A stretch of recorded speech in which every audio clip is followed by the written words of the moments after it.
और सबकी नजरें सुप्रीम कोर्ट पर है। पंजाब और खैबर पख्तूनख्वा में इलेक्शन होंगे या नहीं। पंजाब और खैबर पख्तूनख्वा में इलेक्शन इल्तिवा का केस सुप्रीम कोर्ट अहम तरीन केस का फैसला आज सुनाएगी। अदालत ने सेक्रेटरी दिफा से आज सिक्योरिटी की सूरत हाल पर तहरीरी रिपोर्ट भी तलब कर रखी है।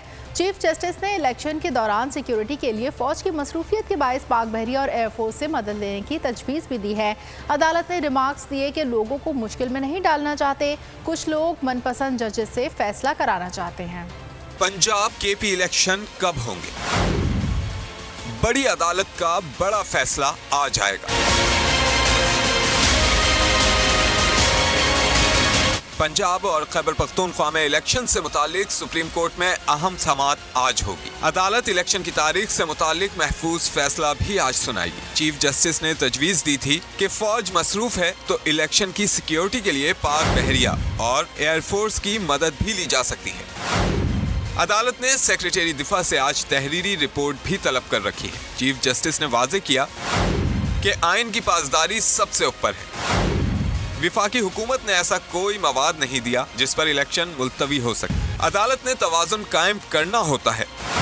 हुकूमत ने इलेक्शन करवाने की आमादगी ही जाहिर नहीं की। रुकावटों से आगाह करने की जिम्मेदारी विफाकी हुकूमत की थी। वजारत दिफा और वजारत खजाना की वजूहात भी देखें। सुप्रीम कोर्ट में बेंचेस की तश्कील और फुल कोर्ट से मुतालिक चीफ जस्टिस उमर अता बंदियाल ने कहा कि जस्टिस फाइज ईसा से मुलाकात हुई है। इन मामलात पर तमाम जजेस जल्द मिलेंगे। अनकरीब फुल कोर्ट इजलास बुलाएंगे। अदालत ने रिमार्क्स दिए, अवाम को मुश्किल में नहीं डालना चाहते। इलेक्शन में बदमज़गी हुई तो मलबा अदालत पर आएगा। आइन वाज़े है कि इलेक्शन कब होने हैं। लोग कहते हैं वो आइन से बालातर है। लोग मनपसंद जजेस से फैसला कराना चाहते हैं। और अगर आपको हमारी ये वीडियो पसंद आई है तो लाइक पर क्लिक कीजिए। तो नजर आ रहा है सामने लिखा हुआ है जुल्म मिटने के लिए। दो चीजों से मिटेगा भाई। एक, अदल की कुर्सी पे जो लोग बैठते हैं ना, वो अदल के हिसाब से फैसले करने लगे।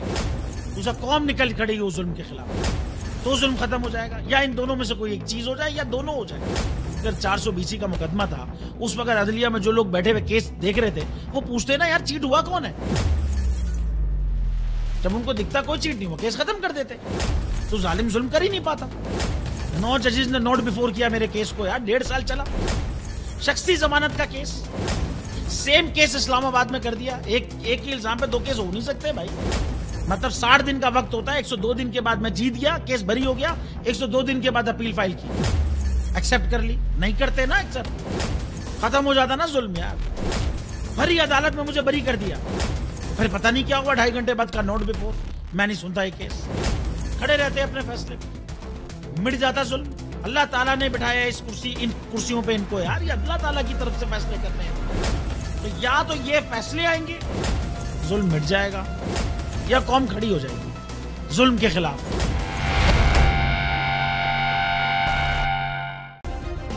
सब्सक्राइब करें और बेल दबाएं ताकि कोई खबर रह न जाए।